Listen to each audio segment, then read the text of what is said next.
J'ai envie de demander, parce que moi c'est la deuxième fois que je le vois, donc je me souviens un petit peu des impressions que j'ai eues à la première visualisation de ce film.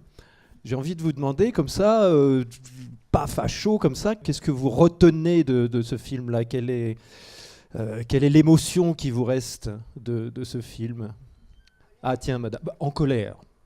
Voilà, ça c'est clair. Désinformé. Étonné qu'on ne parle pas de la finitude des ressources, c'est-à-dire qu'on ne fasse pas la liaison entre tout ce qu'on vient de voir là et le fait que l'environnement est en train de se décrouler complètement et qu'on va finir par vivre sur un gruyère plein de trous. Alors, monsieur vient de dire c'est vrai que c'est très complexe et puis la plupart des gens n'ont pas le temps de se consacrer à la compréhension. Et votre ressenti en un mot ? Oui, ayant vu ce film ? Moi, je trouve quand même que c'est un film extraordinaire parce qu'on a été frustré, on a été en colère, on a été déçu, etc. Mais c'est quand même l'histoire. C'est l'histoire de quoi, ce film ? C'est l'histoire d'un village, enfin de toute une petite population de gens, il le dit à la fin, nous sommes honnêtes et fidèles. C'est l'histoire de toute une petite population de gens qui se sont fait avoir dans les grandes largeurs et qui essayent de savoir comment ça s'est passé, comment ça a été possible. C'est la même réaction. On est à Paris ici. Si vous montez à Montmartre, il y a des gars qui jouent au bonneteau et qui volent littéralement des billets de 50 € et des billets de 100 € à des touristes qui ne comprennent rien. Eh bien, ce film, c'est l'histoire de quelqu'un qui s'est fait voler 50 € au bonneteau à Montmartre et qui va passer le reste de ses vacances à se dire « Mais comment ils ont fait ? Comment c'est possible ?» Et qui a volé ? C'est ça l'histoire de ce film, et c'est en cela qu'il est frustrant et touchant. C'est que ce film-là, il nous parle de quelqu'un qui s'est fait avoir et qui essaye de comprendre. Et on voit le décalage, le monde, l'univers, la différence entre deux univers fondamentaux, l'univers des gens honnêtes et fidèles, et qui par conséquent font confiance, qui croient ce qu'on leur dit, parce qu'entre eux, quand on dit quelque chose, c'est vrai. On n'a pas l'habitude de décoder ce que disent les autres pour essayer de voir s'ils mentent ou pas, puisque dans ce village-là, on ne ment pas, puisqu'on se connaît tous. On ne se vole pas, puisque si on se volait, ça se saurait tout de suite. Le décalage entre cet univers-là et un univers, mais complètement différent, l'univers des voleurs de bonneteau, des camelots qui vous vendent des saloperies, qui ne marchent jamais, et je suis désolé, mais de la finance. Et encore, ce film ne dit pas tout. Il y a des moments, je dois vous cacher, personnellement, je regrette d'avoir commencé à me lancer dans ce truc-là et de commencer à comprendre. Parce qu'il y a plein de moments où je me dis, merde, j'étais quand même plus heureux avant. C'est pas ça qui va nous remonter le moral. Ah mais non. Il n'y a pas grand monde ici, c'est vrai. Mais il y a quand même des gens. Et ces gens-là, si là, ce qu'on va se dire ensemble, si on le répète ce soir à 2, 4, 6 personnes ou dimanche prochain au dîner de famille, si on l'explique avec nos mots, il n'y aura peut-être pas 100 personnes l'année prochaine, il y en aura peut-être 200 et ainsi de suite. Donc on est là pour ça, on est là pour que ça circule, toutes ces informations. Et il y en a beaucoup. Donc, si vous voulez, quand on est dans une économie où on remarque qu'il y a des périodes où c'est la prospérité, c'est l'euphorie, et puis paf, tout d'un coup, tac, ça s'arrête, on ne comprend pas très bien pourquoi. Les économistes n'ont pas de réponse à la survenance de la crise. Certains économistes, oui, mais ils ne passent pas à la télé, je ne sais pas pourquoi.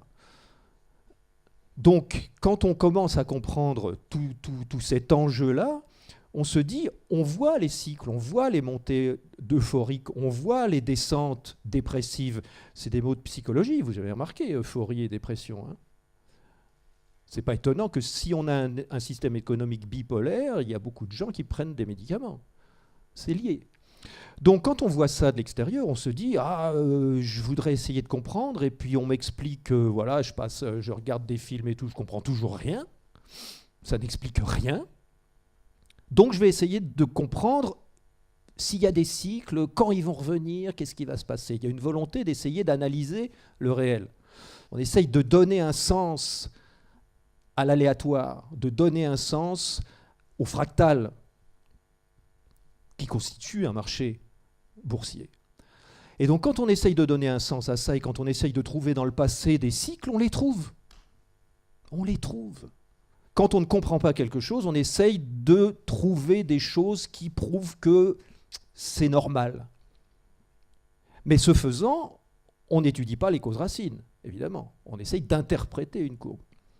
Et donc, il y a beaucoup de gens dans les marchés boursiers qui voient des cycles, qui voient... Bon, il y a tout un tas d'outils d'analyse des marchés boursiers, le stochastique, l'analyse fondamentale, l'analyse technique, etc. C'est très compliqué. Et on s'aperçoit qu'il est absolument impossible de prévoir où va être le prix d'un bien, où va être l'état d'une économie dans 6 mois, dans 1 an, pour ne pas dire dans 10 minutes, c'est pareil. C'est impossible. Il y a plein d'éléments en jeu. Mais par contre, sur l'explication de la survenance des cycles d'euphorie et de dépression, il y a une explication très simple. Je vais prendre la phrase de Lord Adair-Turner, parce qu'il l'a utilisée verbatim dans une de ses présentations récentes. Il dit la chose suivante. Que nous soyons bien d'accord, avant de commencer toute analyse de la situation, voici ce que j'ai à dire. Les banques ne sont pas des intermédiaires entre des épargnants et des emprunteurs. Les banques ne transmettent pas de l'argent existant à des gens qui ont besoin d'argent. Les banques, à chaque fois qu'elles font un crédit à quelqu'un, créent de la monnaie nouvelle, ex nihilo, de novo. Fin de la citation. Ce monsieur-là, c'est pas un rigolo, c'est l'ancien président de la Financial Services Authority à Londres, c'est-à-dire l'organisme de contrôle de toute l'activité financière de la City. C'est un monsieur qui a une soixantaine d'années, qui est économiste, qui connaît tous les gens du FMI, tous les gens de la Banque mondiale. Il est au sommet de la pyramide et il nous dit ça. Et ça, qu'est-ce que ça veut dire ? Eh bien, ça veut dire que quand quelqu'un prend un crédit, c'est pas quelqu'un d'autre qui prête cet argent-là. Ça n'est pas un prêt. Il n'y a pas un compte qui descend pour alimenter le compte de l'emprunteur. Quand quelqu'un prend un crédit, la banque fait signer à ce client une reconnaissance de dette, la banque met à son actif cette reconnaissance de dette pour un travail et une monnaie qui n'existent pas encore, pour une richesse qui n'existe pas encore, qui existera peut-être dans le futur s'il garde son boulot. La banque met à l'actif cette reconnaissance de dette et au passif, elle ouvre un compte au client, elle l'initialise à 0, et elle rajoute sur le compte du client le montant qui est inscrit sur la reconnaissance de dette. Et donc c'est à la fois la dette du client vis-à-vis de la banque et à la fois la dette de la banque vis-à-vis du client. Parce que cette nouvelle monnaie-là qui vient sur le compte d'un client, c'est de l'argent qui n'existait pas auparavant, mais ce n'est pas un actif. C'est une dette de la banque qui dit au client, bah écoutez, si un jour j'ai de la monnaie, si un jour j'ai un actif que je peux revendre, je vous donnerai ce montant-là. Mais pour l'instant, vous allez vous débrouiller avec ce papier que je viens de vous signer, moi, banquier, qui est une dette de ma part envers vous, puisque la meilleure preuve, c'est que ce montant-là, il est inscrit à mon passif de banquier.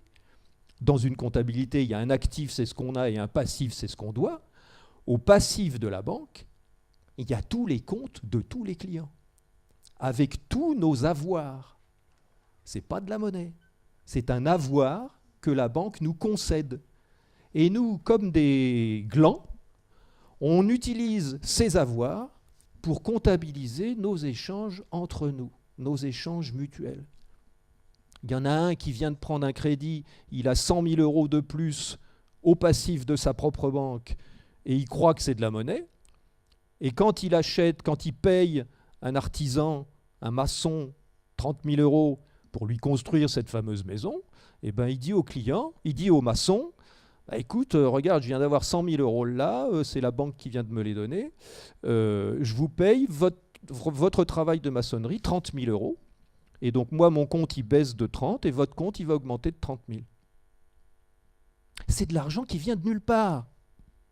Donc, alors là, on arrive à l'explication. Pourquoi il y a des cycles ? C'est pas compliqué, c'est parce qu'un système comme ça, c'est plein d'effets procycliques. Un effet procyclique, c'est un effet qui augmente le phénomène.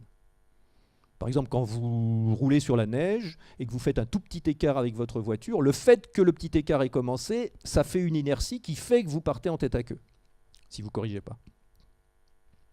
C'est un effet procyclique.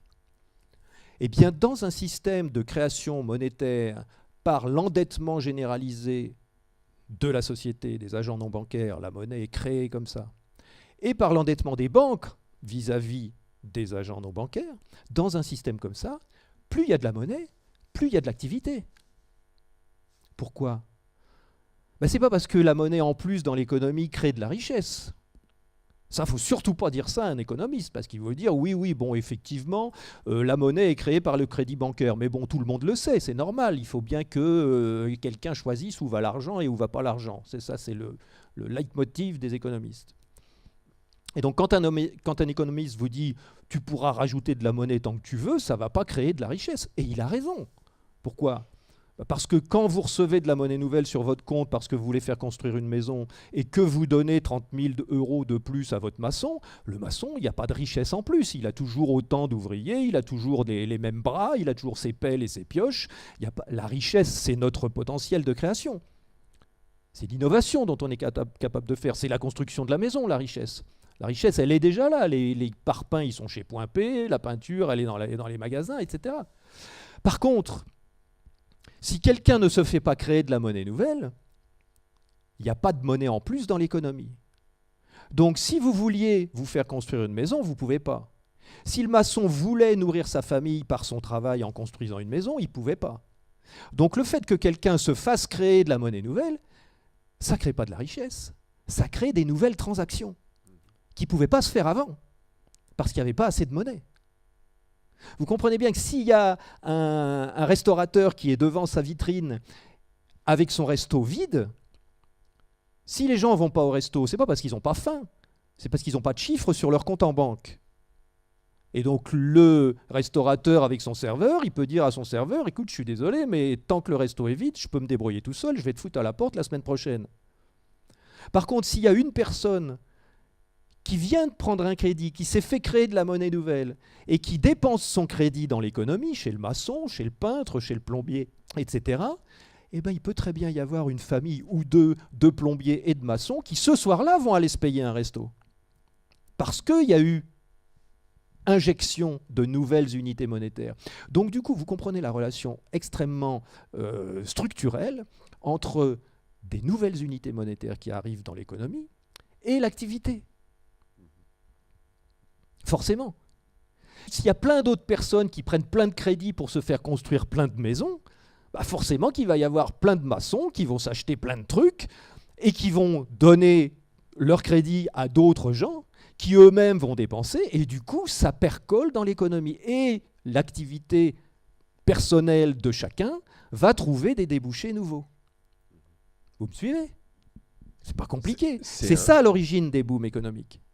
C'est que quand il y a de plus en plus d'activités, tout le monde se dit « Ah dis donc, c'est le moment d'aller à la banque, regarde, il y a de l'activité, on va garder notre boulot pendant des années. » Comme il y a beaucoup d'argent qui s'injecte dans l'économie, dans les actifs, le prix des actifs augmente, le prix des maisons augmente. Donc du coup, tout le monde se dit « C'est le moment d'aller à la banque. » T'as vu, le prix des maisons augmente. Vaut mieux prendre un crédit tout de suite que d'attendre l'année prochaine, ça va être 20% plus cher. Donc du côté de la demande de crédit, les gens vont à la banque pour chercher du crédit. Du coup, il y a de la monnaie en plus qui arrive dans l'économie. Et du côté des banques, les banques se disent attends, regarde, c'est le boom économique, c'est génial. Les prix des maisons des gens augmentent, donc même s'ils n'arrivent pas à nous rembourser, ils pourront toujours revendre leur maison et nous payer leur crédit et ils garderont la différence, tout va bien. Donc nous, on prête. On prête pas, on crée de la monnaie nouvelle pour les gens qui nous en demandent. Et donc du coup, c'est ça l'effet procyclique, c'est que plus il y a de la monnaie dans l'économie, plus les gens qui veulent de la monnaie pour prendre des crédits ont envie de prendre de crédit, et plus les gens qui créent du crédit ont envie de créer du crédit. Et donc forcément, il y a plus de monnaie dans l'économie, donc le prix des actifs augmente, donc la confiance augmente, donc les gens qui créent du crédit ont de plus en plus envie de créer du crédit, et les gens qui prennent des crédits ont de plus en plus envie de prendre des crédits, jusqu'à ce que tout le monde ait pris des crédits. Et une fois que tout le monde a pris des crédits, qu'est-ce qui reste ? Il ne reste plus que les gens qu'on a vus malheureusement dans le film, et à ce niveau-là, le film est extrêmement bien fait. Les pauvres gens, là, le policier avec sa femme, là, qui a acheté une maison 140 000 $ et qui maintenant elle vaut 40 000. Toutes les maisons du quartier sont à vendre. Au bout d'un moment, quand on n'a plus, quand vous créez du crédit, mais que si la bulle s'arrête, vous tombez, parce que si les gens commencent à arrêter de payer leur crédit, vous êtes en faillite, en tant que créateur de crédit, eh bien à ce moment-là, il faut trouver des gens encore pour continuer la bulle. Donc on va voir les gens comme ça, et d'autres gens encore plus insolvables, qu'on appelait à l'époque de 2008 les ninjas. No income, no job, no asset. Pas de revenus, pas de job, et pas d'actifs, pas de voiture, rien. Et bien ces gens-là, on envoie des équipes de vendeurs pour aller leur faire signer des crédits. Ce qui fait qu'il y a encore plus de monnaie qui arrive dans l'économie, ce qui fait que la bulle continue. Tout le monde se dit « Ah, c'est génial », mais il n'y a plus personne pour prendre des crédits. Et quand il n'y a plus personne pour prendre des crédits, il y a quand même ceux qui viennent d'en prendre et qui sont insolvables, qui sont obligés de les régler, de les payer de leur mensualité. Et à ce moment-là, ils disent « non, on ne peut pas payer nos mensualités, donc on arrête de payer, on fait défaut ». Et quand on fait défaut, là, tous les effets procycliques s'inversent. La banque qui crée du crédit se dit « Oh là là, le marché est en train de s'écrouler, les prix des maisons vont tomber de 50% en 6 mois, il faut absolument qu'on arrête de prêter à tout le monde comme des fous ». Et du côté des agents non bancaires, tout le monde se dit « écoute, on ne va pas se mettre à reprendre un crédit maintenant, t'as vu, c'est la crise, les prix se cassent la figure, on rachètera une maison à la moitié de sa valeur dans 2-3 ans ». Et donc, c'est la dépression. Et donc c'est pour ça que dans un système de création monétaire tel que celui-là, vu les effets procycliques, voilà, c'est le mot exact, dans un sens, ça monte beaucoup plus haut que nécessaire, et dans l'autre sens, ça descend beaucoup plus bas que nécessaire. Mais ce n'est pas parce que les gens sont méchants. C'est parce que c'est comme ça. Dans un système comme ça ne peut pas être autrement. Ça fonctionne comme ça. Mais justement, alors, est-ce qu'il y a eu, dans l'histoire de l'humanité, des périodes sans cycle, à savoir de stabilité? Est-ce qu'il n'y a pas toujours eu des cycles? Il y a eu des périodes de stabilité pendant des dizaines de milliers d'années avant que la monnaie existe. Les sociétés primitives, il y avait une stabilité extraordinaire, ça ne changeait jamais. C'était même le rôle du chef de faire respecter la tradition pour que surtout rien ne change. Et donc, qu'on mette à la place du chef quelqu'un qui sans pouvoir, qui n'ait pour but que de parler, de régler éventuellement les petits conflits, mais dans une société où il n'y a pas de monnaie, il y a très peu de conflits, et de prendre cette place du pouvoir. Et donc, historiquement, et même préhistoriquement, et là je fais actuellement beaucoup de recherches là-dessus, sur donc l'émergence des premiers États, l'émergence des premiers temples, en particulier en Mésopotamie. Et donc on s'aperçoit que la naissance des premiers systèmes monétaires, qui n'étaient pas encore à l'époque en Mésopotamie par exemple en moins 4000, moins 5000, il y avait déjà le premier déséquilibre. Et donc les premiers déséquilibres, ils ne sont pas apparus, il faut le dire, à cause intrinsèquement de la monnaie, ils sont apparus à cause d'un décalage entre un centre de pouvoir prédateur et tout le reste de la population.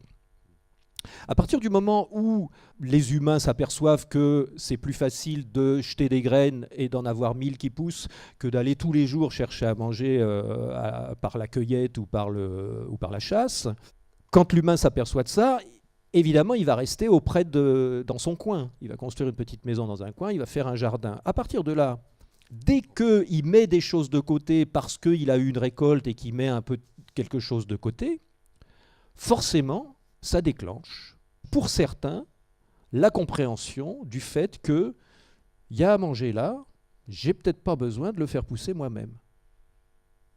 Et donc il y a cette prise de conscience soudaine par certains individus au sein d'une société ou d'une communauté qu'il est plus rentable d'un point de vue évolutionnaire d'aller prendre des ressources que quelqu'un s'est fatigué à obtenir, que c'est beaucoup plus rentable et beaucoup plus rapide que de les faire soi-même. Et donc ça crée une dichotomie fondamentale entre deux parties d'une société humaine Si ça vous intéresse, vous lisez un bouquin d'un monsieur qui s'appelle Franz Oppenheimer, du début du XXe siècle, un Allemand, qui a très bien décrit la différence entre ces deux stratégies, l'une étant le moyen économique, l'autre étant le moyen politique. Le moyen économique étant simplement le fait de se dire « je vais travailler pour produire et je vais consommer ma production ». Voilà. Dans la mesure où, dans une société tribale ou communautaire, chacun est garant de sa propre autonomie, s'occupe de sa propre autonomie, il n'y a pas besoin d'opérer des prédations intraspécifiques entre les gens qui appartiennent à la même communauté. Mais à partir du moment où il y a une production qui est là, qui est disponible, à partir de là, automatiquement, il y a une partie de la population qui va adopter non plus le moyen économique, c'est-à-dire je produis, je consomme, mais le moyen politique, qui est de dire je me sers, ou je menace, ou je massacre et je me sers, ou je négocie. Et à partir de là, c'est toute l'évolution qui continue encore aujourd'hui et qui nous amène, en passant par les princes, les rois, les révolutions, les États, les assemblées nationales et le contrat social, qui nous amène à conserver une structure entre une partie d'une société qui prélève et une autre partie qui produit. Et donc là, ce qui se passe en ce moment, et ce que le film décrit super bien, c'est que la partie de la population qui prélève, c'est pas les plus fidèles, c'est pas les plus honnêtes, c'est les gens qui savent utiliser un système. Alors maintenant, on n'arrive plus avec une massue pour te dire, comme il y a un petit cartoon sur Internet qui circule, on voit un gars, un petit chasseur avec son arc comme ça, un peu maigrichon, et puis on voit un gros balèze qui arrive avec une massue, et le petit maigrichon, il vient de tuer avec sa flèche, il vient de tuer une biche, un cerf. Et le gros, avec sa massue, lui dit « Je t'échange un bout de ton cerf contre pas de coup de massue sur ta tronche ». Eh bien, cette première menace-là, c'est la menace la moins subtile, c'est la menace de la violence. On a vu quand même dans certains passages du film, qui sont extrêmement bien faits, je trouve, au point de vue montage, où on voit des manifestations de la crise de 29, des manifestations de Occupy Wall Street, des manifestations à Athènes. Le montage est tellement fluide, on ne sait même pas qu'on a changé d'époque. Si on mettait tout en couleur ou tout en noir et blanc, on ne s'apercevrait de rien. Et donc cette révolte-là, ce sentiment de colère, d'injustice, de frustration, il est là. Il est toujours là. Il est là parce qu'il y a des gens qui se crèvent la peau et qui se crèvent la santé à bosser, et puis il y en a d'autres qui se servent. Alors, il n'y a plus besoin d'une massue, il y a besoin de l'économie, de la finance, de moyens extrêmement subtils. Et donc, le travail d'appropriation, il ne se fait plus entièrement par la violence physique, quoique, il se fait de plus en plus par la subtilité de la manipulation. Avec ce que tu viens de nous dire, on comprend qu'une sédentarisation amène des richesses, amène des biens, et par conséquent également le besoin d'échanger. Le besoin d'échanger. Et c'est pour le besoin d'échanger que la monnaie a été créée, pour faciliter les échanges. Aujourd'hui, on est en plein dedans. On n'a jamais échangé autant qu'aujourd'hui, dans tous les sens. Comment envisager une solution alors? Parce qu'on ne peut pas revenir en arrière, on ne peut pas stopper les échanges. Il y a une explication très intéressante à la naissance du marché et donc à la naissance des échanges et en même temps à la naissance de la division et de la spécialisation du travail. L'explication, elle est très simple quand on y réfléchit. C'est que si vous vous trouvez dans un village, tu viens jamais boire un coup chez le voisin les mains vides, tu apportes toujours un truc, et puis comme tu as un jardin, tu as toujours un truc en trop de tomates l'été, trop de potirons, Dieu sait si on a trop de potirons à l'automne, donc tu arrives toujours avec un truc, et le voisin, quand il vient boire un coup chez toi, il arrive aussi avec un truc, c'est pas de l'échange. Tu fais un cadeau. Tu arrives, tu as trop de choses, la nature est abondante, tu arrives, tu fais un cadeau, et puis bon, on sait bien inconsciemment, instinctivement, que voilà, tu as amené un truc, donc forcément j'amène un autre truc. Ça fait partie de la relation, ça fait partie de l'amitié, et c'est constructeur. C'est constructeur de la relation. Supposez une communauté qui est comme ça, qui vit comme ça, voilà, en moins 700 avant Jésus-Christ. Et supposez qu'il y a un centre de pouvoir qui a grossi déjà depuis 1000 ans ou 2000 ans, et qui commence à avoir besoin de s'étendre. Parce que le problème d'un centre de pouvoir qui prélève de la richesse, des ressources autour, c'est que le centre de pouvoir, personne ne produit rien. Par contre, on a besoin de bien manger, on a besoin de bien s'habiller, on a besoin de beaucoup de ressources, donc on consomme beaucoup. On fait fabriquer beaucoup de choses. Donc du coup, il y a plein d'artisans qui viennent autour du centre de pouvoir. Il y a plein de tailleurs, il y a plein de maçons pour construire les palais, il y a plein de gens qui s'agglutinent autour du centre de pouvoir. C'est une des principales raisons de l'émergence des villes. Oui, Babylone, je vous signale. Etc. Oui. Uruk. Donc supposons qu'à cette époque-là, les ressources appropriées par le centre de pouvoir deviennent, à force, puisque le centre de pouvoir attire de la population de plus en plus importante et que la cour grandit et que les besoins en ressources et en travail grandissent encore, et donc il faut faire manger tout ce monde-là, il faut les habiller, voilà. Donc le centre de pouvoir est obligé structurellement de fonctionner dans une dynamique de croissance. Et donc le centre de pouvoir est obligé d'aller occuper des zones concentriques de plus en plus éloignées de son centre. C'est aussi l'histoire des États-Unis que je suis en train de vous raconter, là. Donc ce centre de pouvoir-là, il arrive forcément à un moment donné à un endroit où les gens n'ont jamais entendu parler de ce temple ou de ce palais. Et donc il y a peut-être une scène qui a eu lieu, qui est peut-être rigolote. C'est le premier jour où un soldat d'occupation est arrivé devant un paysan et lui a dit « Bah voilà, moi je suis désolé, mais je suis payé pour te prendre une partie de ta récolte parce qu'il faut que je renvoie tout au centre de pouvoir, c'est mon roi qui en a besoin. » Et donc évidemment, la première réaction du paysan devant un homme armé jusqu'aux dents, c'est d'appeler ses voisins et de dire « Fous le camp d'ici ». Sauf que le gars, il a un truc génial. Dans sa poche, il a des rondelles métalliques avec la tronche du roi frappé dessus. Et il dit non, non, non, non, vous énervez pas. Cette année, je ne vous vole pas vos récoltes, je ne vous massacre pas, je ne viole pas vos femmes et vos enfants, je vous paye.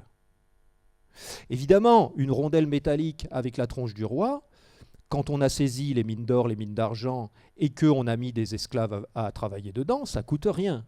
Enfin, le coût marginal d'une pièce en plus est tout à fait négligeable. Donc, ça permet au roi d'émettre des pièces, de payer ses soldats avec. Et donc là, la scène hallucinante, c'est le moment où le soldat dit au paysan, bah écoute, cette année, je te paye, je te donne ça, là, je sais, ça vaut rien, mais on m'a dit de te dire que je te payais avec ça et que je t'achetais ta récolte. Et là encore, le paysan forcément a répondu, mais non, j'en veux pas, qu'est-ce que c'est que ce truc, je peux même pas faire un outil avec, fous le camp. Et là, la réponse extraordinaire qui nous fait comprendre la nature du contrat, c'est que la réponse du soldat, c'est de dire « Bah oui, mais je suis désolé, mais tu es obligé d'accepter ces pièces-là. Parce que je vais revenir l'année prochaine et je vais demander que tu m'en rendes. » Ça, c'est nouveau. Ça s'appelle l'impôt. Et si tu ne me rends pas des pièces l'année prochaine, là, je te massacre, je viole ta femme et tes enfants. Et je te vole ta récolte de toute façon. Donc c'est un contrat qui est absolument impossible à refuser, bien entendu. Et donc à partir de ce moment-là, que fait chaque paysan? Il faut qu'il trouve des pièces, il faut qu'il trouve de la monnaie. Il faut qu'il trouve ce crédit qui ne coûte rien à produire par l'organisme prédateur, mais qui permet de prélever des ressources réelles sur une population qui n'a pas compris l'arnaque. Qu'est-ce qu'il fait le paysan? Il se dit, moi, il me faut de la monnaie, il me faut des trucs là pour l'année prochaine. Donc qu'est-ce qu'il fait? Il en a besoin de beaucoup. Et tous les autres paysans de la région sont dans la même situation. Donc qu'est-ce qu'ils font tous? Au lieu de continuer à faire leur jardin tranquillement et à se faire des cadeaux les uns les autres et à avoir trop de production et à être autonomes à la fois individuellement et collectivement, ils se mettent à fabriquer ce qu'ils savent le mieux faire. S'il y en a un qui sait faire des chaises, il va fabriquer que des chaises et il va essayer de les vendre à ses voisins contre ces fameuses pièces dont il a besoin pour ne pas se faire couper la tête l'année prochaine. Et tout le monde va faire pareil. Le gars qui sait manipuler le métal, il va faire des fers à cheval. Il va chercher une invention pour essayer de vendre quelque chose à ses copains au lieu de leur donner, de leur faire des cadeaux. Et donc là, la division du travail naît. Et là, la nécessité de se vendre et de s'acheter des choses naît. C'est pas de l'échange, c'est jamais de l'échange. C'est toujours j'ai produit quelque chose et j'ai besoin de la monnaie, donc je te vends quelque chose et tu vas me donner de la monnaie. Et comme ça, je ne vais pas me faire couper la tête l'année prochaine. Et donc, c'est cette prédation centrale réalisée au moyen d'un contrat particulièrement subtil, c'est cette prédation centrale qui crée le marché et qui crée la division du travail et qui crée l'innovation. Parce qu'on peut se demander comment ça se fait qu'il y a autant de technologies, autant de trucs nouveaux autour de nous. C'est parce que quand tu as une idée, tu l'as fait pour gagner des sous. Voilà. Tu la mets en place pour gagner des sous. Et là, ça a un effet pervers dont on pourra parler après si on veut pendant le débat. C'est que tout ce qui ne rapporte pas de la monnaie ne sera jamais réalisé. Ouais, aussi. C'est-à-dire, si vous avez l'idée de quelque chose qui va marcher tout seul parce que ça sera gratuit, et il y a beaucoup de légendes sur Internet qui tournent à ce sujet-là, vraies ou fausses, peu importe, mais si tu as une idée géniale qui permettrait de changer le monde dans 10 ans ou dans 20 ans, en permettant aux gens d'être autonomes, d'avoir leur propre énergie à la maison et de produire plus d'abondance que leurs propres besoins, eh ben, personne ne va financer ça. Personne ne va s'occuper de ça, puisque ça ne sert à rien en termes de monnaie. Alors justement, avant de passer aux questions, est-ce que tu peux répondre succinctement, parce que peut-être qu'on peut y revenir après, est-ce qu'il y a des solutions ? Parce que là, on a bien compris qu'il y a quelque chose d'inéluctable, c'est l'éclatement de la bulle à venir. Mais quelles sont les solutions ? Pour revenir vraiment sur le sujet du film, c'est pas sûr que la bulle éclate. Pourquoi ? Parce que la bulle, elle éclaterait si personne n'annulait la dette au fur et à mesure qu'elle est créée. On a eu tout à l'heure, vous avez vu dans le film, je crois que c'est Michael Hudson qui a parlé du jubilé. C'est vrai que en Mésopotamie, par exemple, en moins 3000, moins 4000, les gens s'endettaient. Parce qu'il y avait déjà des comptes mutuels. Il n'y avait pas encore de la monnaie prédatrice à ce point-là, mais on tenait quand même les comptes. Le temple et le palais tenaient les comptes. Pourquoi ? Pour savoir combien le temple et le palais pouvaient prélever sur la population. La nécessité de tenir des comptes, c'est quand on veut savoir combien on peut prendre aux gens sans qu'ils crèvent de faim et sans qu'ils viennent vous couper la tête. C'est le b.a.-ba d'un centre prédateur. Et donc, quand on tient des comptes, il y a des gens qui n'arrivent pas à payer leur impôt. Et donc, ces gens-là, ils se retrouvent endettés en impôts vis-à-vis du centre de pouvoir. Et donc, au bout d'un moment, les impôts, ils s'accumulent. Il y en a peut-être qui sont dans cette situation en ce moment. On a beau demander des délais de paiement, les impôts, ils s'accumulent. Il y en a toujours des nouveaux qui arrivent. Donc la dette ne fait qu'augmenter. Ils avaient trouvé une solution très simple. Au bout de 49 ans, tous les 7 fois 7 ans, les dettes étaient annulées. On effaçait les tablettes. C'était une question de survie pour le centre de pouvoir, parce que si il n'y avait pas cette annulation des dettes, les paysans, ils ne restaient pas, ils repartaient. Ils partaient, il y avait de la place ailleurs, ils s'en allaient.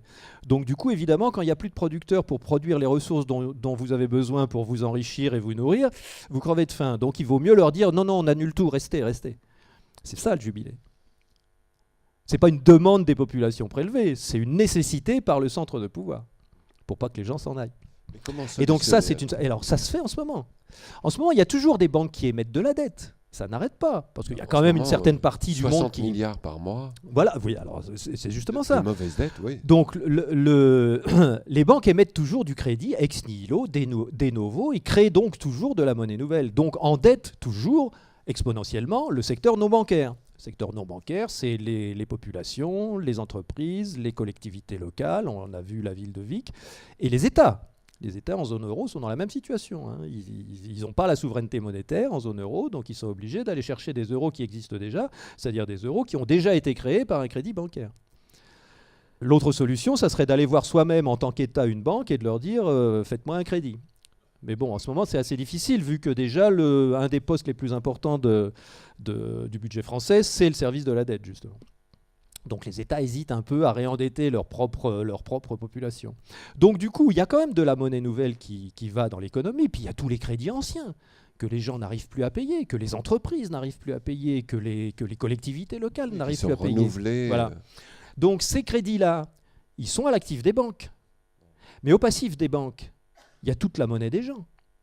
Donc si jamais une banque fait faillite, et entraîne une autre banque dans la faillite, et ainsi de suite, et que le secteur bancaire disparaît. Je ne sais pas si vous connaissez un économiste qui parle un petit peu de ça, qui s'appelle Frédéric Lordon, mais il dit, si on laisse les banques faire faillite, c'est un écroulement cosmique. Du jour au lendemain, il n'y a plus de sous dans les distributeurs, vous pouvez plus faire un chèque, personne n'en veut, et puis le petit liquide que vous avez dans les poches, il disparaît dans la semaine. Donc c'est retour au potager pour tout le monde. Donc évidemment, un responsable politique ne peut pas laisser une banque faire faillite. Une banque centrale ne peut pas laisser son système pyramidal de banques commerciales faire faillite. C'est impossible. Donc du coup, la Banque centrale, en ce moment, qui sait très bien que les 3/4 des dettes qui ont été émises par les banques commerciales pour faire du nouveau crédit, pour faire de la monnaie nouvelle, ne seront jamais remboursées. C'est ce que nous dit Michael Hudson dans le film.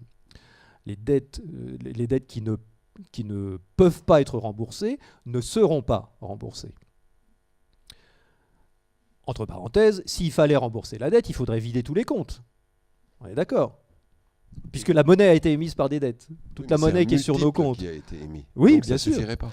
Donc du coup, pour compenser les défauts de l'économie réelle qui n'arrive plus à payer les intérêts sur la dette que les banques lui ont fait accepter, et ben du coup, la Banque centrale crée de la monnaie nouvelle. Et dit aux banques commerciales, bon écoutez, là, si on vous laisse là dans la situation où vous êtes, vous allez être obligé de déclarer votre faillite. Parce que les actifs que vous avez, ils valent plus que la moitié de ce qu'ils valaient avant, puisque les gens ne vous payent plus. Donc du coup, nous, on va vous redonner de la monnaie nouvelle, et puis vous allez nous redonner vos actifs pourris. Et donc les actifs pourris ils remontent à l'actif de la Banque centrale, et au passif de la Banque centrale, il y a de la monnaie nouvelle qui vient à l'actif des banques commerciales.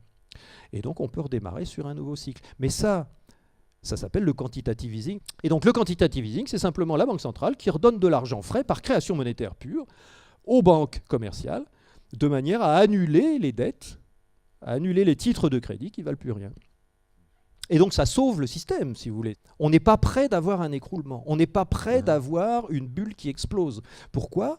Parce que la bulle est en train d'exploser, mais elle est en train en même temps d'être compensée par de la nouvelle monnaie qui permet d'annuler les dettes existantes. Alors elle annule les dettes existantes pour les banques commerciales qui ont émis la dette, mais les Grecs, ils sont toujours endettés. Ça annule pas la dette du consommateur final. Mais donc tu es convaincu qu'on peut éviter les cracks, l'éclatement des bulles, etc. C'est ce qu'on est en train de faire en ce moment. C'est ce que nous disent. Et ça dure depuis un moment. Ça dure et ça va durer encore un moment. Tant que les gens vont pas, tant qu'il n'y aura pas un moyen de réinjecter de la monnaie dans l'économie pour faire reprendre l'activité, pour faire reprendre les transactions, comme je prends un crédit pour construire une maison, ça fait travailler le maçon qui fait travailler tout le monde.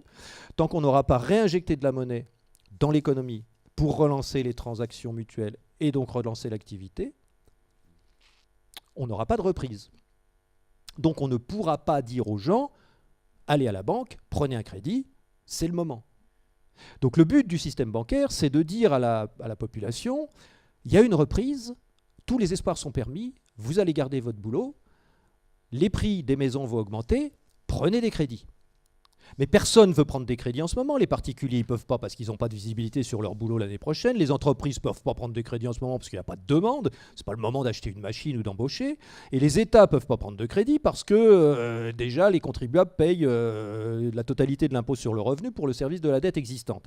Donc, si les particuliers, ni les entreprises, ni les États ne prennent des crédits, il n'y a pas de monnaie qui arrive dans l'économie. Du coup, la crise, elle n'est pas prête de s'arrêter. C'est impossible. Donc une des seules solutions pour le secteur bancaire, pour relancer l'économie sans réendetter les gens, c'est de réinjecter de la monnaie directement.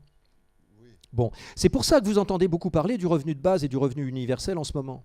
C'est parce que le revenu de base et le revenu universel, ils peuvent très bien être financés par création monétaire pure de la Banque centrale européenne, comme la Banque centrale le fait en ce moment pour les banques commerciales et annuler leurs dettes. Un revenu universel peut très bien être financé par la Banque centrale européenne, en remettant de l'argent dans les poches de tous les citoyens de l'Europe.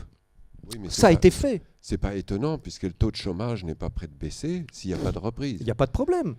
On peut réinjecter de la monnaie dans l'économie sans faire d'inflation, vu qu'il y a 10 millions de chômeurs en zone euro et on est environ à 70% de capacité de production. Donc l'inflation, elle se déclenche quand on est à 100% de capacité de production et quand il y a le plein emploi. On en est très loin. Donc résultat, les banquiers centraux, en ce moment, même là, pendant que nous parlons, sont en train d'envisager la solution du quantitative easing for the people, c'est-à-dire réinjecter de l'argent non dette directement dans les poches des gens. Donc non remboursable. Évidemment, non remboursable et non soumis au paiement d'un intérêt. Et donc le truc génial du point de vue d'un banquier central, c'est de se dire, bon, c'est super, on réinjecte de la monnaie dans l'économie. Chacun, comme ça a été fait en Australie en 2008, par exemple, on fait un chèque de 1 000 € à tous les citoyens européens, instantanément. Évidemment, il y a plein de gens qui vont en mettre un peu de côté, qui vont payer leurs dettes avec, qui vont acheter des trucs en Chine, évidemment. Mais n'empêche que réinjecter de la monnaie dans l'économie comme ça, directement dans les poches des gens, ça relance les transferts tout de suite. Les gens, il y a plein de gens qui vont se remettre à dépenser un petit peu, surtout les plus pauvres qui vivent, qui n'arrivent pas à finir le mois. Et donc, ce mécanisme-là crée instantanément une relance, de manière à ce que tous les agents non bancaires se disent « Ah, tiens, il y a une petite relance, on va pouvoir peut-être acheter une maison si on est sûr d'avoir notre boulot l'année prochaine. Allons à la banque prendre un crédit. » Les États vont pouvoir se dire « Ah bah tiens, il y a une petite relance économique, ça a l'air de repartir. Donc les gens on va avoir plus de recettes fiscales, on va pouvoir payer les intérêts de la dette. Donc on va se réendetter un petit peu. » Puis les entreprises, pareil, ils se disent « Ah bah tiens, ça a l'air de repartir, on rachète une machine, on produit un peu plus. » Et donc, du point de vue d'un banquier central, c'est un mécanisme génial qui permet de relancer l'économie et qui permet, si les gens ne reprennent pas tout de suite la conscience que c'est possible de créer de la monnaie sans endetter et de le faire définitivement, pourvu que les gens ne comprennent pas ça, eh bien, la population va se réendetter et ça va faire augmenter, ça va faire continuer le cycle de reprise. Également, mais c'est pas ça. Un courant qui Oui. dit que c'est un leurre et Bien qu'il n'y aura sûr. pas de reprise pour d'autres raisons, notamment la chute de la disponibilité de l'énergie, par exemple fossile. Oui, alors là. Et qui disent que c'est beaucoup plus important que la masse monétaire, parce que peu importe le prix, ce qui compte, c'est la disponibilité de l'énergie. Alors, donc, on va en parler après. C'est Attends, prédit si tu veux bien. à partir de 2020 qu'il y a vraiment une chute de la disponibilité Oui. de l'énergie fossile, qui est pour l'instant encore la plus importante utilisée. Oui. Il prévoit qu'il n'y aura plus ni croissance, ni... L'environnement, c'est une question centrale, effectivement. Je ne sais pas si vous savez, mais regardez les travaux d'un monsieur australien qui s'appelle Steve Keen. Il fait des vidéos sur Internet, c'est en anglais. Il est en train de faire un travail en ce moment sur l'absence totale, je dis bien totale, dans toutes les théories économiques, de la notion d'énergie. Pour un économiste, l'économie fonctionne avec de la production qui sort et des entrants qui entrent. Et c'est un système équilibré. Il n'y a pas besoin d'énergie. On ne sait pas d'où vient l'énergie. On ne sait pas qui paye le morceau de charbon, on ne sait pas qui achète l'énergie solaire. Non, ça, on paye à personne. Et donc, on s'aperçoit que toutes les théories économiques, tenez-vous bien, ne tiennent pas compte de la deuxième loi de la thermodynamique. La deuxième loi, s'il y a des physiciens dans la salle, vous allez rigoler, la deuxième loi de la thermodynamique, c'est une loi qui dit, dans un système clos, on ne peut pas créer, il ne peut pas y avoir de production, il ne peut pas y avoir un solde positif de production. Il y a forcément plus de déchets après qu'avant, quand on a produit quelque chose. Donc s'il y a de la production, c'est forcément qu'il y a de l'énergie qui arrive de quelque part. Et ça, les économistes n'en tiennent absolument pas compte. Ça veut dire que les économistes ne font absolument pas la relation entre l'économie et l'environnement. Tant qu'on pille des ressources et qu'on arrive à produire, pour eux, ce n'est pas un problème. Or, on ne peut pas produire si on ne pille pas les ressources. Et donc, dans un système tel qu'il est actuellement, c'est un système forcément qui est instable, parce que les augmentations de production que nous constatons, la croissance que nous constatons, si elle continue, ne peut pas se produire s'il n'y a pas une augmentation correspondante du pillage des ressources. Forcément, on va dans le mur, et ça, il n'y a pas un économiste qui le comprend. Oui, bonjour. Déjà, félicitations pour votre film qui est très intéressant. Moi, il m'a laissé une impression très rapidement pour justement expliquer la question. C'est qu'il y a une convergence sur les analyses, mais pas sur les motifs, sur les conséquences, mais par contre, il y a de grandes divergences sur les solutions possibles, à 180 degrés pour certains intervenants, et des solutions qui sont à peine esquissées. Et il y avait des réactions tout à l'heure disant il faut partir dans la rue, etc., ce qui est très sympathique, mais partir dans la rue pour proposer quoi ? Et j'ai l'impression qu'il y a un très grand déficit de propositions. Et si je puis me permettre, j'ai l'impression, mais je me trompe peut-être, que même dans votre exposé, il y a des contradictions. Vous expliquez les cycles par la création monétaire. Enfin, je raccourcis un peu et on pourra en débattre. Maintenant, vous exposez des solutions à court terme, encore par la création monétaire, éventuellement différentes en prenant une solution de monnaie hélicoptère, mais qui reste de la création monétaire. Et ensuite, vous vous appuyez sur la conservation de l'entropie pour expliquer qu'effectivement, on ne peut pas aller vers une croissance éternelle. Il me semble que les trois éléments sont auto-contradictoires. Donc le but, ce n'est pas de le mettre en avant, mais de se demander si le déficit qu'on a actuellement n'est pas le déficit de la construction d'un système cohérent alternatif. Parce que je n'ai pas l'impression, dans tout ce que j'entends ici et ailleurs, de voir le début d'une pensée structurée, rationnelle, qui puisse effectivement se substituer au système actuel. Donc je ne sais pas quelle est votre position dessus. Alors j'ai cru comprendre que vous étiez néo-monétariste, mais c'est une partie de la réponse.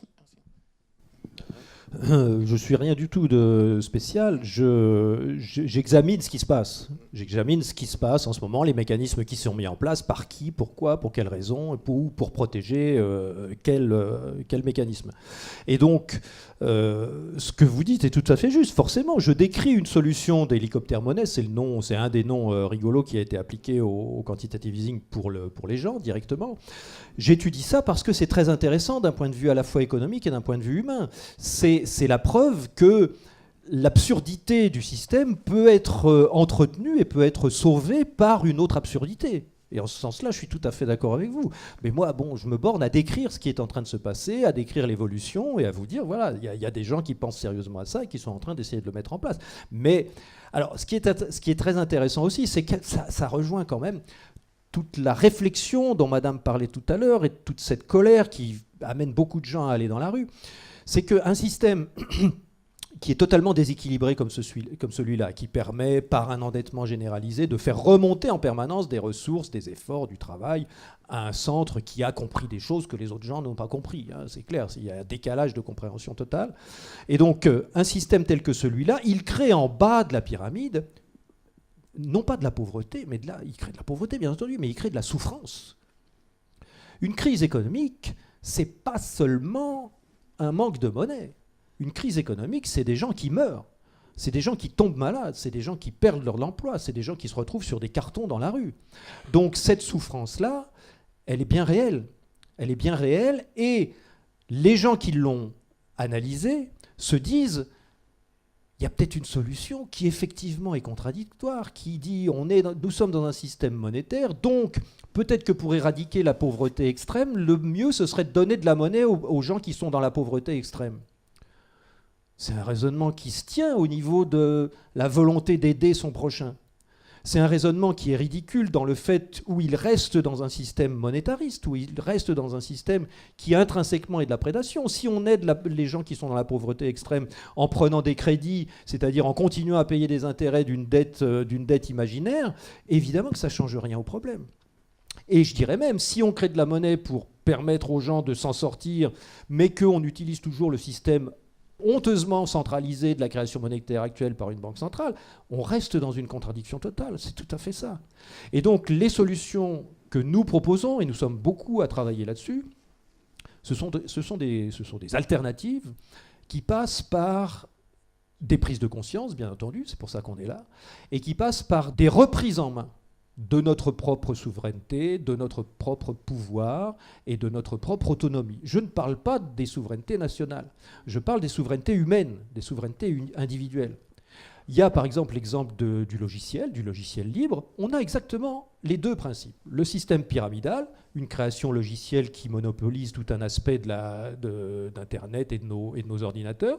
Et puis on a une solution, une alternative complètement distribuée, en peer-to-peer, qui n'a pas besoin de monnaie pour fonctionner.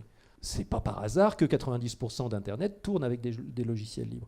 Il est encore temps aujourd'hui pour nous de protéger cet Internet du partage des savoirs et de la connaissance, puisque pour nous, Internet relève des biens communs. Un commun, c'est une ressource qui est partagée par une une communauté et avec des règles de gouvernance qui sont propres. On peut avoir un jardin partagé, c'est un commun. On peut gérer ensemble à plusieurs un lac géré par une collectivité, une commune, les habitants, les citoyens, c'est un commun. Nous, on conçoit Internet finalement comme un bien commun, c'est-à-dire quelque chose qui doit pouvoir être utilisé par tous. Et pendant très longtemps, donc, c'est cette notion des communs qui est vieille, qui date de la Magna Carta du roi Richard, donc ça remonte à longtemps.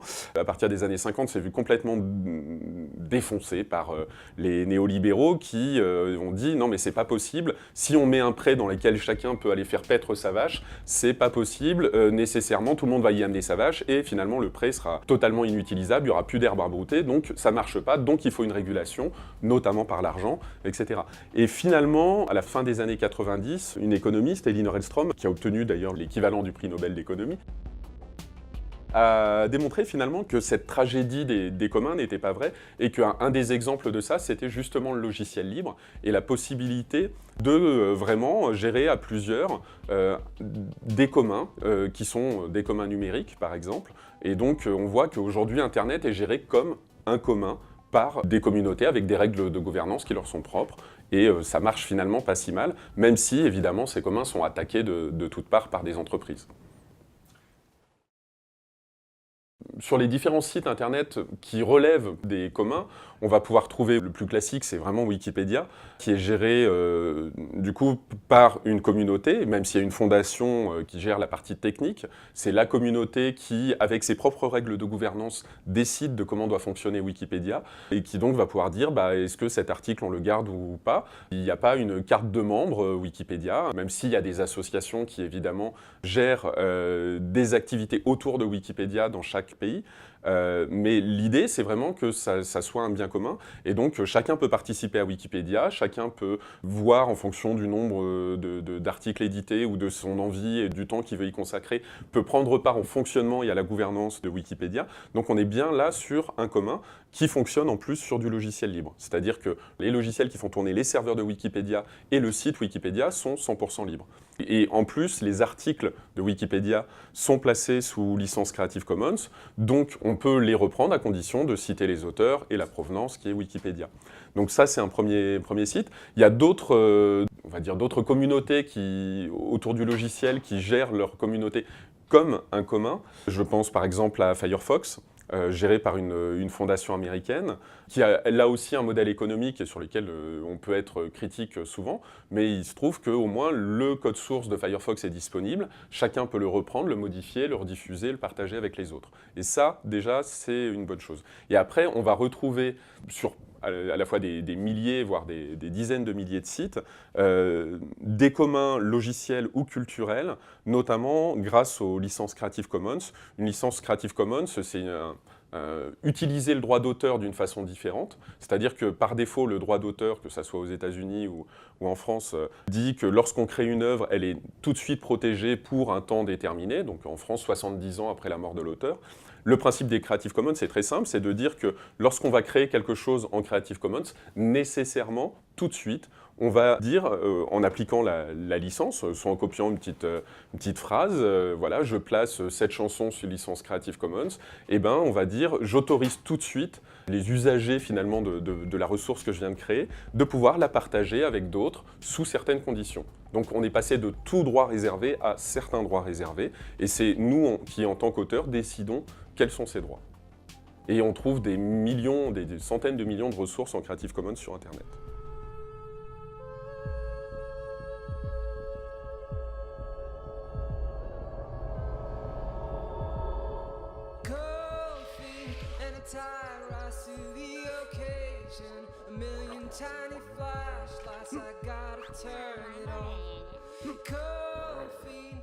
Donc voilà, des solutions pour tenir des comptabilités mutuelles, si on veut vraiment continuer à compter entre nous, il y en a. Il y a beaucoup de gens en ce moment dans le monde qui travaillent beaucoup là-dessus. Oui, bonjour. Bon, ça fait aussi quelques années que je m'intéresse à l'économie, que j'essaye de comprendre comment ça se passe. Je m'occupe d'un système d'échange local et ça me permet de réfléchir aussi sur la façon dont se crée la monnaie. Et à mon avis, le problème, il vient pas de la monnaie en elle-même, parce qu'on peut très bien imaginer un système où la monnaie sert uniquement à mesurer la valeur des échanges et pas autre chose. Et le problème vient de la façon dont elle est créée. C'est même pas très, très grave que la monnaie soit créée ex nihilo. Le problème, c'est qu'elle est créée ex nihilo, mais qu'on demande de rendre plus que ce qu'on a créé. Ce problème, il vient des intérêts. C'est ça qui rend le système complètement fou, parce que effectivement, ces intérêts, on ne peut les trouver nulle part que si je peux me dans la permettre, poche des autres. si je peux me permettre, ça entraîne un autre problème, le fait que le centre émetteur décide de ce qui va exister ou pas. C'est le centre émetteur qui dit: toi, tu veux faire acheter ton 15e studio à Paris, je te finance, mais toi, tu veux faire 10 hectares de permaculture, je te finance pas. Donc on a un problème au niveau de la décision et donc de la démocratie. Et le deuxième problème, mais ce que vous dites est vrai. Le deuxième problème, ça pourrait être que le centre émetteur, ça soit l'État, ou au moins un organisme démocratique qui serve la collectivité. À ce moment-là, ce centre émetteur pourrait prendre la place du souverain et créer sa propre monnaie pour payer les gens qui travaillent pour l'État. Et ça pourrait remplacer les impôts. Ça pourrait remplacer les impôts pendant longtemps. Bien sûr, oui. C'est amusant que vous mentionniez les CEL, parce que le CEL, c'est un système d'échange local. C'est un système tout bête. Quand on se vend et qu'on s'achète des services ou des objets, chacun des deux membres de la transaction a un petit carnet, et il dit: tiens, je t'ai donné ou je t'ai vendu un manteau qui valait 10, eh bien, moi, je vais marquer plus 10, et toi, tu vas marquer moins 10. Mais j'ai envie de vous dire, dans ma conception, c'est pas ça la monnaie. La monnaie, c'est quand on est obligé d'acheter les chiffres à quelqu'un qui nous en demande plus que ce qu'on a reçu. La monnaie, c'est un système d'exploitation. Pour moi. Maintenant, si vous me dites... C'est secondairement devenu un système d'exploitation, mais ça peut être autre chose. Maintenant, effectivement, quand on a un système d'échange local et qu'on note sur son petit carnet, à chaque fois qu'on fait une transaction, plus 10, moins 10, effectivement, on peut dire on a créé de la monnaie. Mais bon, on peut dire aussi on a utilisé des chiffres qui ne coûtent rien à personne et on a tenu notre comptabilité entre nous. Voilà. C'est pareil. Et là, il n'y a pas d'exploitation, il n'y a pas de centre, il n'y a pas d'émetteur. Voilà, on se sert des chiffres pour tenir nos comptes. Et c'est pas tout à fait pareil que de la monnaie qu'on est obligé d'acheter et rendre le double tous les 25 ans. Oui. Là, monsieur dit, il parle des monnaies complémentaires qui malheureusement sont quand même adossées à l'euro, donc je ne sais pas si c'est vraiment une très très bonne chose. Ça peut être bien sur le plan local, mais je voulais éventuellement que vous parliez, si vous en êtes capable, je ne sais pas, de cette initiative suisse très intéressante qui est en cours, là, qui s'appelle le 100% monnaie, c'est-à-dire une monnaie qui est créée par la Banque centrale à taux zéro et en fait qui est adossée en fait sur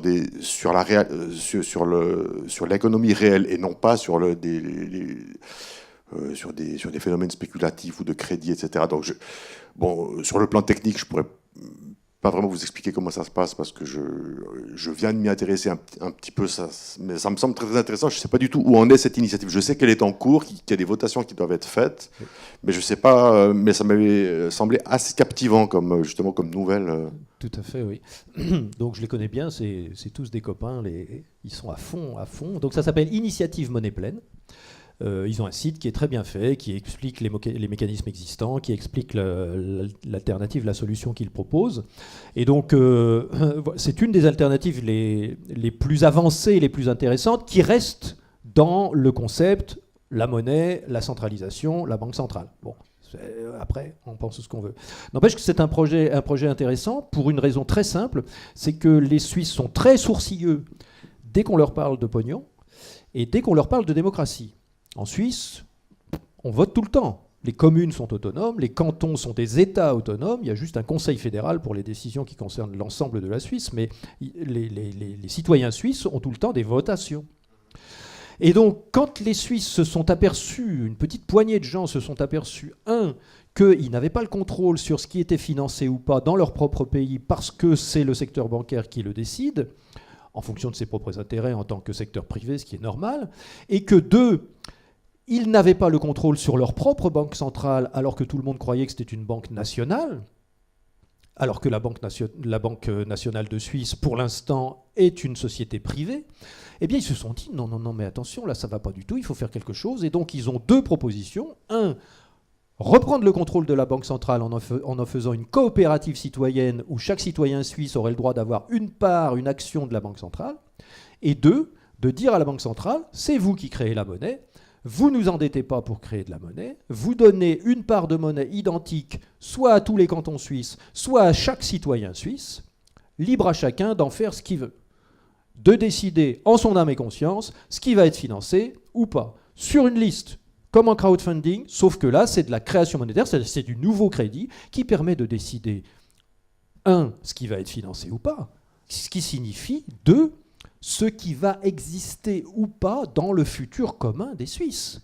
C'est fondamental pour la démocratie. Et donc c'est l'initiative Monnaie Pleine. Si vous avez des renseignements, à regarder le site. Et donc le but des Suisses, de ce groupe de gens, c'est de dire l'émission de la monnaie, c'est l'émission du crédit, c'est ce qui permet de décider ensemble de notre futur commun.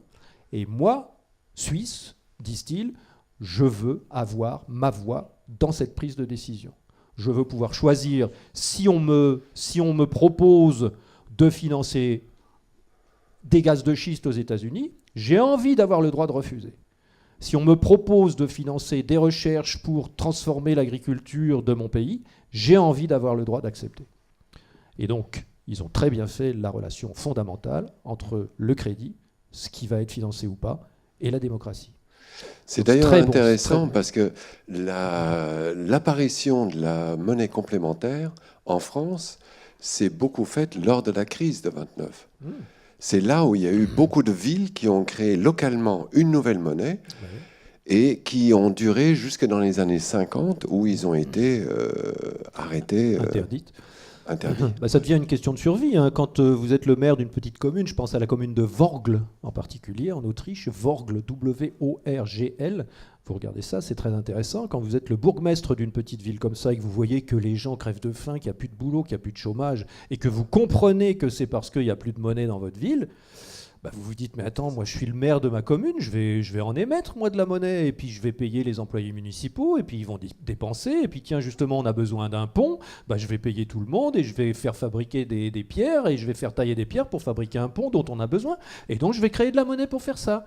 Et il l'a fait, le maire de Vorgl. Et ça a instantanément redonné une vie économique extrêmement dense dans sa commune. À tel point que tous les économistes et tous les politiciens du monde sont venus à Vorgl, en Autriche, à l'époque, pour voir comment il avait fait. Et c'est tout bête, c'est tout simple. Et évidemment, cette expérience a été interdite par la Banque centrale quelques années après, parce que, évidemment, ça remet en cause le monopole de l'émission monétaire par l'État centralisé. Alors, une dernière question ici. En fait, c'est juste une petite illustration. Vous avez parlé d'Heimer et ensuite, le dernier point de votre intervention me fait penser à l'explication d'Habermas concernant la crise. C'est-à-dire que pour lui, il y a la rationalité instrumentale, c'est celle que vous avez abordée, comment est-ce qu'on répond au problème de la dette, à l'argent, etc. Donc des questions, des réponses techniques. Et lui dit... Eh bien, cette crise de 2008, en fait, elle est explicable parce que... les crises sont explicables quand il y a un déséquilibre entre la rationalité instrumentale, c'est-à-dire comment est-ce que les technocrates gèrent l'argent, la monnaie, etc., et le déficit de la rationalité et la rationalité communicationnelle, c'est-à-dire en fait la démocratie. Comment est-ce que le peuple, comment est-ce qu'on fait pour gérer cette affaire-là? Et quand il y a un déséquilibre entre cette rationalité instrumentale, c'est-à-dire la technocratie en gros, et puis la démocratie, c'est-à-dire la rationalité communicationnelle, eh bien on arrive à des crises. Donc je dis simplement ça parce que ça illustre un petit peu ce que vous avez dit dernièrement. Oui, c'est pas faux en même temps. Ce que nous vivons là, si nous sommes réunis aujourd'hui, c'est parce qu'il y a ce décalage-là, justement. Et c'est parce que nous avons envie de comprendre des choses qui sont extrêmement compliquées, extrêmement complexes, il ne faut pas se leurrer. Et puis quand on commence à comprendre que ce n'est pas un système équilibré, mais c'est un système qui fonctionne très bien pour faire ce qu'il est censé faire, c'est-à-dire pour prélever des ressources et les apporter ailleurs, c'est pas du vol, c'est du transfert de richesse, ça s'appelle. Eh bien, quand on est face à un système comme ça, il y a beaucoup de gens qui n'ont pas envie qu'on leur en parle. Je vous disais tout à l'heure, si ce qu'on a échangé aujourd'hui, si vous m'envoyez un mail pour que je vous envoie des PDF et des liens, et que vous décidez d'utiliser cette nouvelle connaissance que vous avez acquise ou que vous avez mis du temps à acquérir pour réveiller un petit peu votre famille dimanche prochain, N'en parlez pas à votre belle-sœur si elle vient de prendre un crédit. Voilà. Parce qu'elle va vous faire la gueule. Et elle aura raison.